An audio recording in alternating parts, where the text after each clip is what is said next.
C'est un projet qui a été réalisé par M. André Pichette et son équipe en collaboration avec PCI Industrie. Ils vont nous présenter les résultats de son projet, étude d'un procédé de séchage à haute température appliqué à des feuillus de la forêt boréale de la région du Saguenay-Lac-Saint-Jean. André. Alors, c'est avec grand plaisir que je vous présente les résultats de notre projet qui porte sur l'étude d'un procédé de séchage à haute température appliqué à des feuillus de la forêt boréale de la région du Saguenay-Lac-Saint-Jean. Alors, c'est une équipe de recherche multidisciplinaire qui s'est attaquée à cette problématique. D'abord moi, qui était, si on peut dire, le responsable du volet chimie et le responsable administratif du projet. Est-ce que vous m'entendez bien? Ma voix porte bien? OK, merci. Il y a également Mme Cocafé, du goût Cocafé, qui est la directrice du groupe en thermotransformation du bois de l'UQAC, qui s'occupait du volet ingénierie, l'aspect ingénierie de tout le projet. Mme Cornelia Kras au niveau de la caractérisation des produits obtenus par la thermotransformation. M. Stéphane Bergeron de PCI Industrie, donc, qui nous a donné un support fantastique tout au long du projet. Dr Jean Legault, qui s'occupait du volet pharmacologie du projet, et plusieurs étudiants, José Trosse, maîtrise, M. Sandor Ponsac, stagiaire postdoctoral, Christina Dragish, également stagiaire postdoctorale, M. Pierre-Luc Larouche, étudiant de maîtrise, et Bouchera Chaudry, qui était une étudiante, une stagiaire postdoctorale. Alors, quelles sont les motivations de ce genre de développement-là, c'est-à-dire développer des nouvelles voies de séchage, si on peut dire, pour le bois? D'abord, c'est d'appliquer ça à des essences abondantes, mais qui sont souvent peu utilisées parce qu'ils n'ont pas de propriétés intéressantes. Pensez, par exemple, au bois de trempe, donc qui n'a pas beaucoup d'utilisation. Alors, par un traitement thermique, on est en mesure d'obtenir des produits qui ont des apparences et des qualités particulières qui peuvent nous permettre à développer des nouveaux marchés.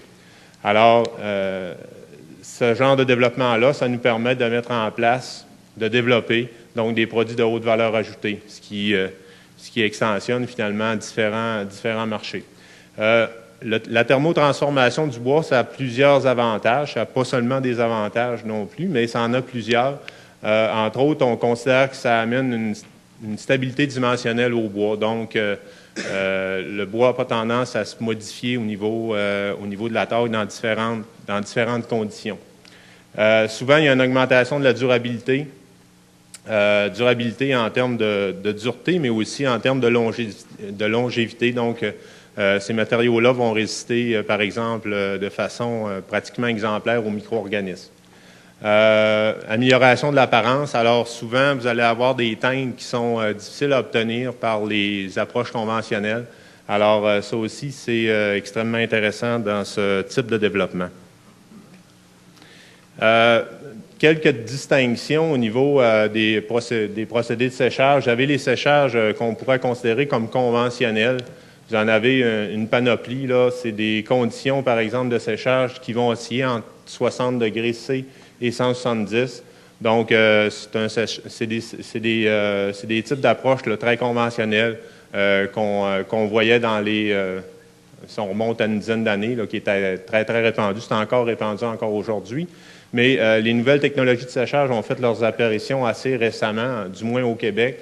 Si on parle de la technologie perdure, qui est la technologie dont on parle aujourd'hui, donc c'est des conditions de séchage, mais en fait de séchage et de thermotransformation, des températures oscillant entre 180 degrés et 230 degrés Celsius.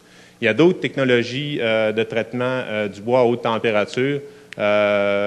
Souvent, les températures vont osciller de 180, mais vont aller à des températures supérieures à perdure, c'est-à-dire même jusqu'à 280 degrés Celsius.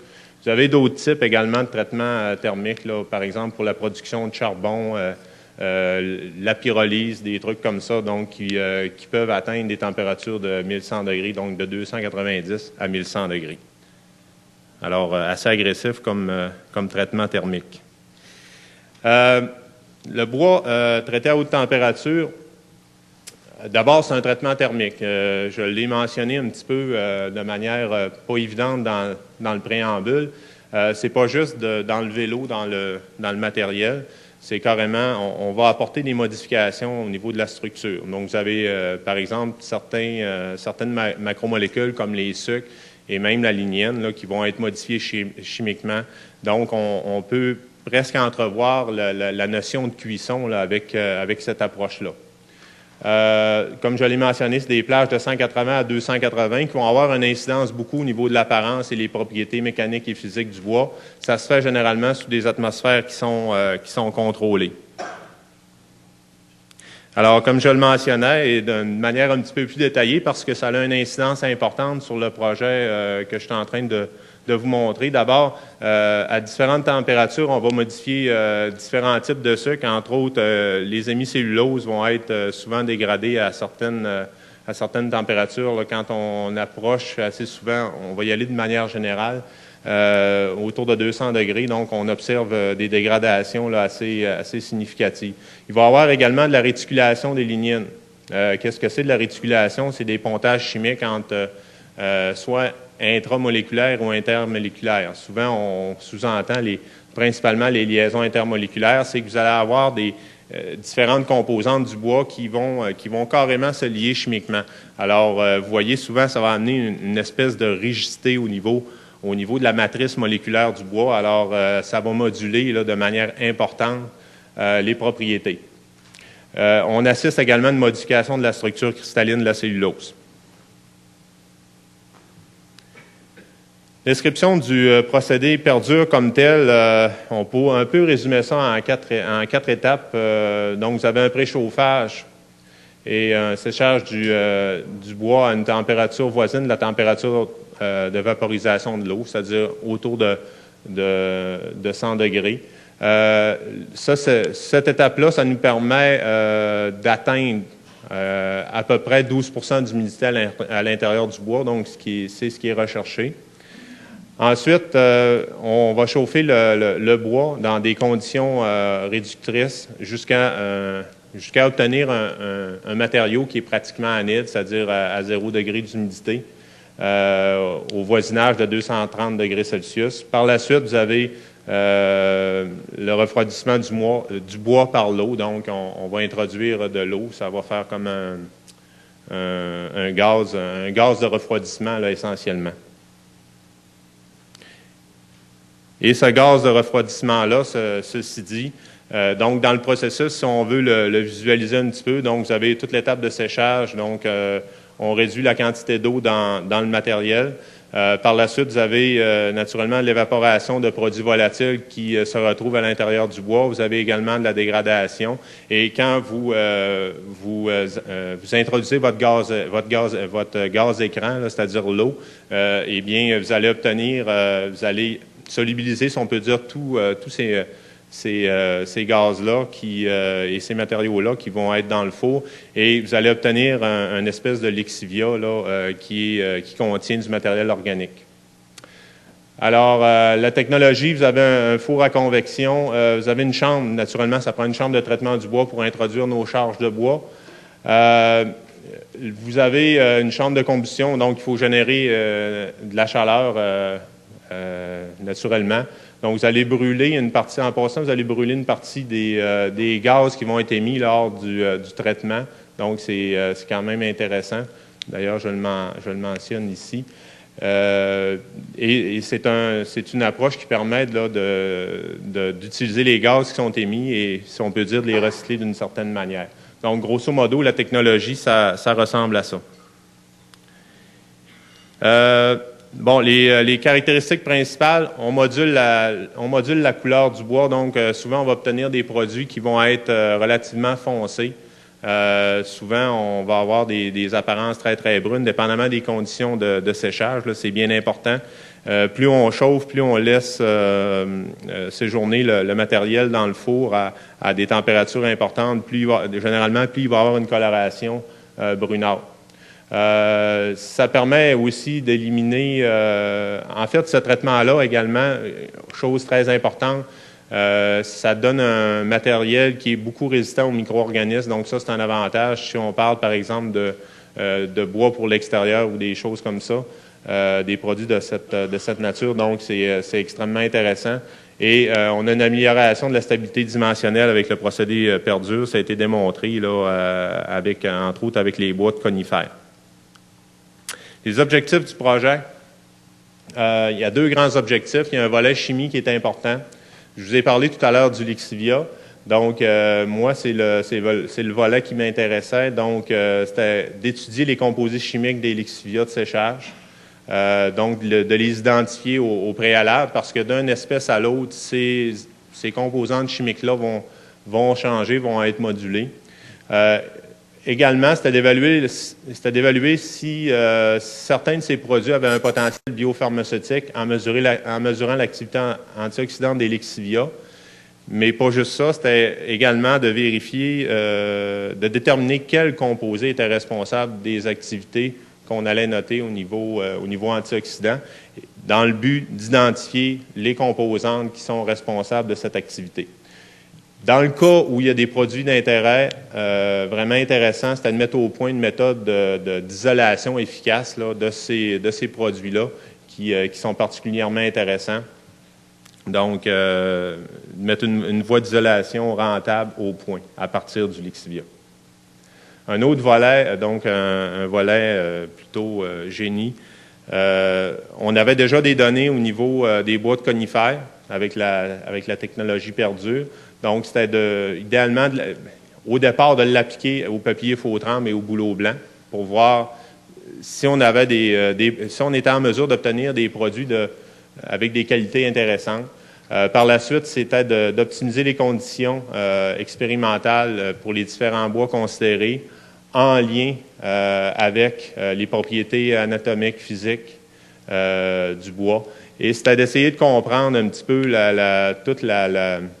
si on peut dire, le modèle de séchage, quels paramètres étaient importants en lien avec les propriétés qu'on voulait observer. Donc, essentiellement, c'était le volet génie là, qu'on voulait étudier.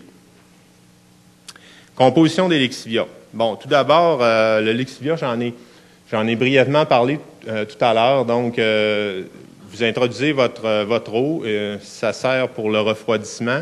Et ça va également solubiliser des composés organiques qui sont dans le four. Alors, c'est une matrice qui est aqueuse. Ça, c'est quand même, il faut le mentionner, c'est particulier. Quand on travaille dans le domaine des produits naturels, généralement, c'est des matrices qui sont différentes. Ces Lixivia-là, souvent, sont constitués de plusieurs composés chimiques. Alors, vous n'observerez pas seulement un produit là, dans un Lixivia, vous allez en observer, par exemple, une quarantaine de composés. Assez souvent, c'est comme ça. C'est des composés de structure moléculaire très diversifiés. Bon, ça veut dire quoi? Assez souvent, quand on va travailler avec une matrice d'origine naturelle, on va avoir une famille de composés dans la matrice. Par exemple, pensez à l'IF. Si vous travaillez sur l'IF du Canada, vous êtes en mesure d'extraire des taxanes. Alors, assez souvent, vous allez obtenir plusieurs composés de la famille des taxanes. Dans ce cas-ci, je vous dirais que c'est très, très diversifié. Vous allez avoir 2-3 produits similaires et vous allez avoir différentes familles chimiques comme ça. Alors, ça amène un certain défi là, quand on veut travailler dans ces matrices. Donc, les composés qui sont présents, ils originent en partie de la volatilisation. Donc, il y a des produits volatiles qu'on va volatiliser dans le processus, qui ne seront pas dégradés, qu'on va retrouver dans le Lixivia. Il y en a certains. Mais il y a beaucoup de produits qu'on va retrouver qui sont des produits de dégradation. Puis la dégradation, il y en a 2 types. Il ne faut pas l'oublier. Vous avez de la dégradation thermique, qui est importante. Donc, vous soumettez votre matériel à des températures là, au-dessus de 200 degrés. Alors, il y a des molécules organiques qui vont avoir suffisamment d'énergie pour carrément se couper, se dégrader. Et vous allez observer des sous-produits qui originent la dégradation thermique. Vous avez également des produits qui vont originer de la dégradation chimique. Alors, il ne faut pas oublier qu'on est en présence d'un matériel qui est à haute température et ce n'est pas un milieu qui est neutre et inerte. Là. Vous avez de l'eau, les conditions deviennent assez acides dans le processus. Alors, toutes ces conditions-là vont faire en sorte que il va y avoir des dégradations chimiques qui vont s'opérer soit à l'interface ou encore sur les produits qui vont être volatilisés, ils peuvent être modifiés chimiquement là, à l'état gazeux. Ici, je vous présente un chromatogramme typique d'un extrait organique de Lexivia. Donc, on n'analyse pas directement le Lexivia, il faut faire quelques traitements que je vais vous montrer tout à l'heure. Ça représente assez bien à quoi on a affaire quand on travaille avec les Lexivia. Vous avez quelques produits importants. Vous voyez juste par l'intensité des pics, là, on peut soupçonner que ces produits-là sont assez abondants dans le Lexivia. Okay? Ça représente grosso modo, de mémoire, là, environ 60 les 6 produits que vous voyez, ça représente environ 60 du Lexivia. Mais vous avez, je vous dirais, au-delà de 40 petits produits là, qui sont entre 1 et 4 là. Donc, vous avez une quarantaine de produits. Donc, c'est des matrices qui sont très complexes au niveau chimique, qui ne sont pas faciles à travailler. Et ça, ceci dit, c'est un chromatographe qu'on obtient avec la chromatographie gazeuse. Donc, c'est une technique analytique qui nous permet d'avoir une bonne résolution, qui nous donne une bonne idée de la complexité. L'approche d'extraction qu'on utilise, d'abord, vous avez le Lexivia qui est un mélange, c'est une matrice aqueuse qui contient plusieurs composés. Généralement, ici, je ne l'ai pas indiqué, on doit faire obligatoirement une filtration sur membrane de nylon, 0,45 microns. Vous avez des particules noirâtres qui ont pas été identifiées formellement, qui ressemblent un petit peu à du charbon, si vous me permettez l'expression. Donc, on se débarrasse de ces particules-là.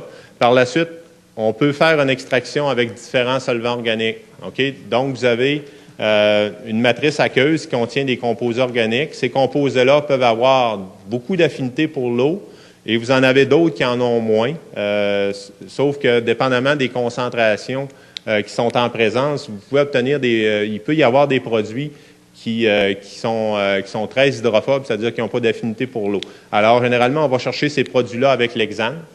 Okay?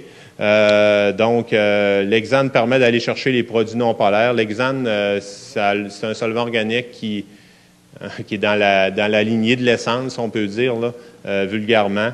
Par la suite, vous pouvez faire différents types d'extraction avec des solvants plus polaires. Donc, c'est-à-dire que les composés qui ont de l'affinité pour l'eau vont avoir plus d'affinité, par exemple, pour le dichlorométhane que l'hexane.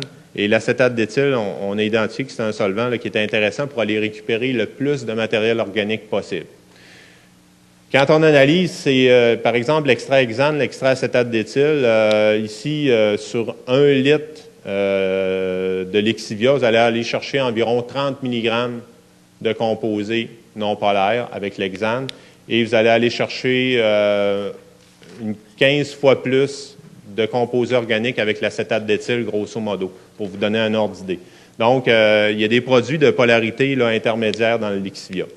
On peut également récupérer les produits par lyophilisation. C'est une matrice aqueuse. Alors, s'il y a des gens qui connaissent un peu l'industrie alimentaire, on peut lyophiliser des produits qui sont riches en eau. Donc, on gèle notre échantillon et on le soumet à un vide très intense.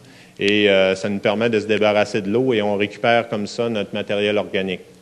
Par la suite, on peut, quand on a des fractions qui sont intéressantes au niveau de l'activité biologique, par exemple l'activité antioxydante, bien, généralement, on amorce un travail de séparation. Donc, on va séparer grossièrement les composantes du mélange.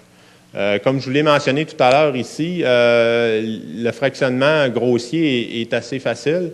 Mais quand on arrive un petit peu plus loin pour identifier composé par composé, c'est plus difficile. Donc, quand on sépare par chromatographie liquide à haute performance, normalement qui est une technique qui nous permet là, de séparer très finement des composés très similaires, on a rencontré plusieurs difficultés à ce niveau-là.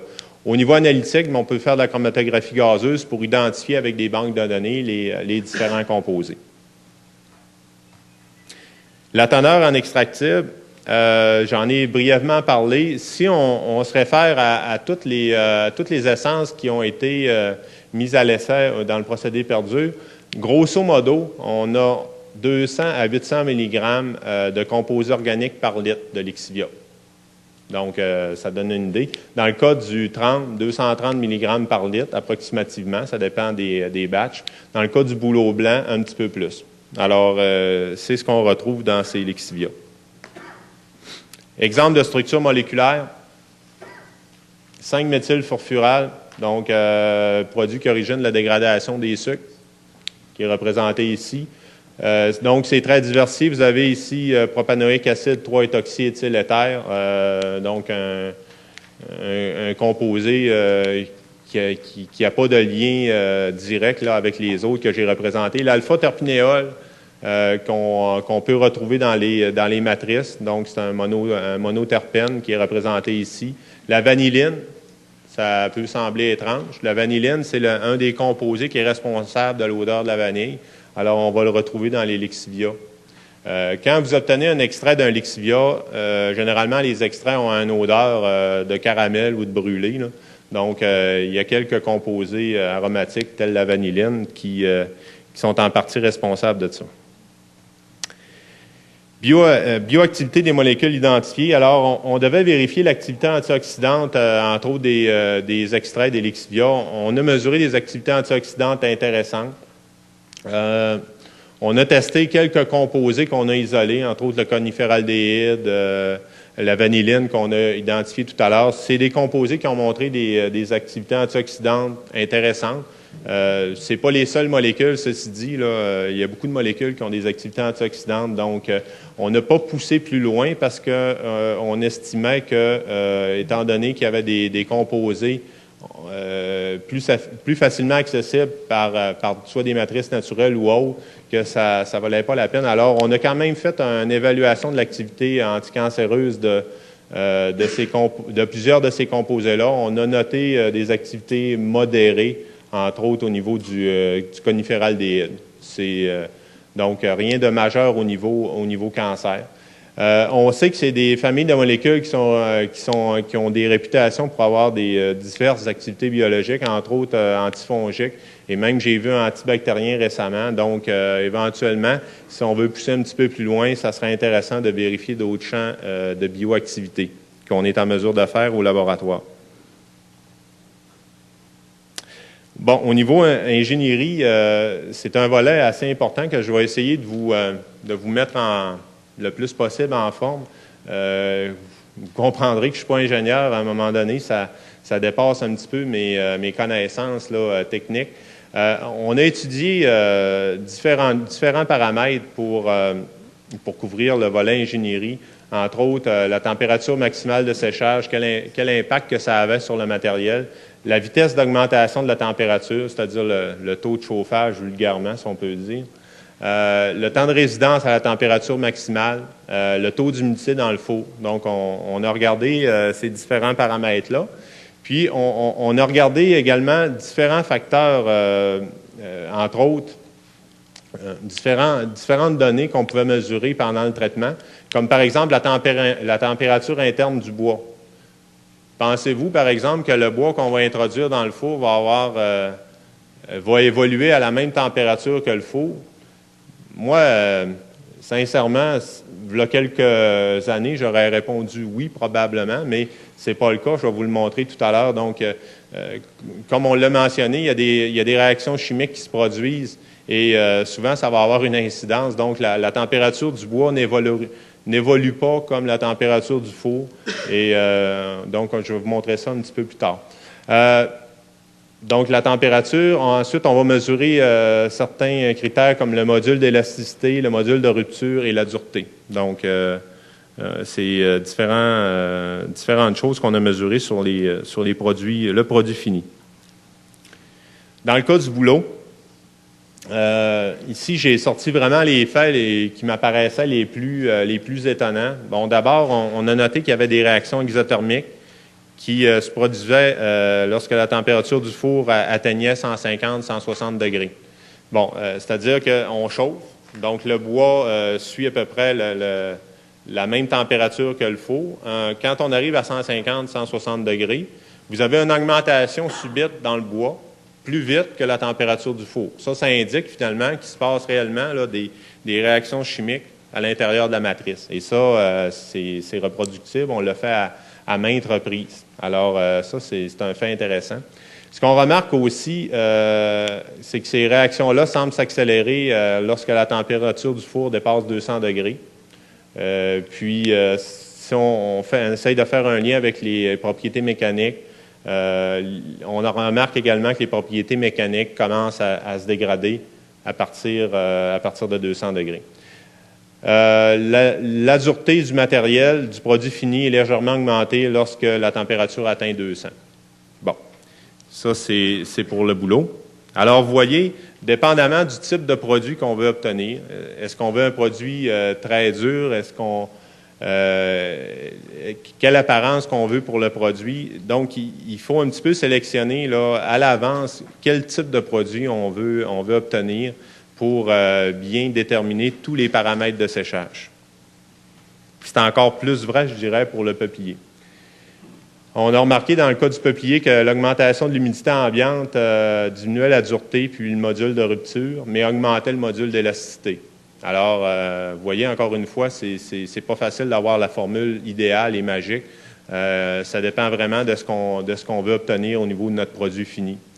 L'augmentation de la température maximum augmente légèrement le module d'élasticité, mais diminue le module de rupture. Encore une fois, vous voyez que c'est particulier. Il faut sélectionner vraiment là, ce qu'on désire avant d'appliquer une recette de séchage. L'augmentation du taux de chauffage augmente la dureté, mais diminue le module de rupture. Alors, encore une fois, c'est vraiment du fine-tuning, toujours en lien avec les produits qu'on désire. La conclusion, si j'essaie de conclure au niveau de l'aspect génie, donc, les paramètres doivent être choisis en fonction de l'essence. C'est bien important. On a vu que les deux essences avaient des comportements qui étaient différents, mais aussi en fonction des propriétés mécaniques qui étaient désirées. Le modèle mathématique qui inclut ces paramètres et mesures sera utile pour la sélection des conditions de traitement de thermotransformation. Finalement, la concentration en composés organiques et la complexité chimique des lexivia de tremble et de bouleau limitent le potentiel d'utilisation de ces résidus, du moins avec les connaissances qu'on a déterminées dans le cadre de ce projet-là. Donc, au niveau antioxydant, on pense qu'avec les concentrations qu'on a et les types de produits qu'on retrouve dans la matrice, on pense que c'est un petit peu utopique de penser qu'on va développer des voies de récupération de ces produits-là pour s'en servir à des fins soit biopharmaceutiques, alimentaires ou autres. Donc, on pense que c'est pas possible. Au niveau anticancéreux, on l'a fait, si on peut dire, en marge et on n'a pas de résultats suffisamment concluants pour pousser davantage. Les principales retombées jusqu'à maintenant, c'est des retombées qui sont ponctuelles. Je suis très, très bref. On aurait pu en voir de multiples, mais je vais me limiter à l'essentiel. On a 2 articles qui sont acceptés dans Wood Science and Technology et l'autre dans Journal of Material Science. Donc, une sur le bois de bouleau, donc tout l'aspect génie, donc génie de séchage, et l'autre sur le bois de trempe, donc également l'aspect génie. On a un autre qui devrait être soumis sous peu à Journal of Food Chemistry and Technology, donc qui est en préparation et qui est presque final. Naturellement, ce projet-là a contribué à la formation de personnel hautement qualifié. Là. On a plusieurs stagiaires postdoctoraux qui ont participé au projet, des étudiants de maîtrise également. Remerciements. D'abord, j'aimerais remercier le comité de définition des priorités de recherche. On entend souvent parler de 2e, 3e transformation du bois. C'est un discours qu'on entend, je dirais, depuis une bonne dizaine d'années. Par contre, je dois avouer qu'en recherche, les programmes pour faire de la recherche dans ce secteur-là, il y avait très, très peu de choses et je pense que le Fonds forestier est à peu près un exemple, là, à mon avis, là, dans ce secteur-là. Donc, ils ont été ouverts aux 2e, 3e transformations et à la valorisation de la biomasse. Alors, moi, je les remercie pour leurs ouvertures d'esprit concernant ça et également pour cette initiative. PCI qui a donné un support vraiment très, très apprécié. M. Stéphane Bergeron et d'autres personnes de PCI qui ont beaucoup contribué. Quand on a, entre autres, installé le four à l'échelle pilote à l'Université du Québec à Chicoutimi, on a eu énormément de problèmes. Et PCI a été d'un support là, vraiment fort apprécié. Cornelia Krause pourra vous en témoigner, Mme Cocafé également. Donc, ils ont beaucoup aidé et c'est des gens qui ont été toujours disponibles pour les différents points de recherche du projet. Je remercie aussi toute l'équipe de chercheurs qui était indiquée sur la première diapositive, mais également d'autres chercheurs connexes qui ont contribué vraiment beaucoup à ce projet-là. Entre autres, je pense, et je vais en oublier, mais je me permets d'en remercier quelques-uns, Maxime Lebrun, Angélique Lontin, Serge Lavoie, qui ont fait un excellent travail. Et naturellement, FQRNT, Fonds forestier 02, pour leur contribution. Et je vous remercie de votre attention. Et si vous avez des questions, je vais essayer d'y répondre au meilleur de mes connaissances. Merci.